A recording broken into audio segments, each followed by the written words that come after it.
Johannes Kepler was born in Germany in 1571 CE.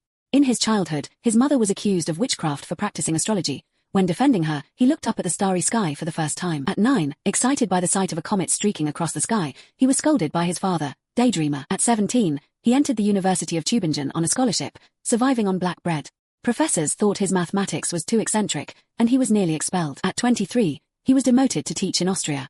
Using apples to illustrate planetary orbits in class, his students laughed and called him madman. At 27, he published Mysterium Cosmographicum, claiming planets move in elliptical orbits.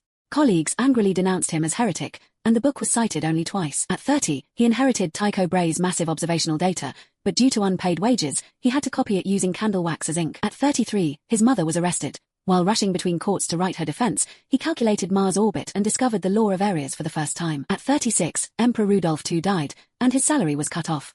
He sold his telescope to treat his daughter's illness. At 40, Astronomia Nova was published, proving the 3 laws of planetary motion, yet the church ordered the book burned. At 45, his daughter died of the plague. Hugging her body, he murmured, "At least she no longer has to cry for bread." At 50, exiled in Linz, he made a living by calculating almanacs. Nobles mocked, a great astronomer reduced to casting horoscopes. At 55, Harmonics Mundi was published, proposing the 3rd law. However, he was arrested for debt from printing costs, and deduced star charts using water stains on the prison wall. At 59, he fell ill and drew ellipses on the ground with a twig on his deathbed, gasping, "Don't erase it. God has finally agreed to draw a circle." After Kepler's death, his tombstone was destroyed in the war. Only his 3 laws, like 3 lonely stars, illuminate future generations.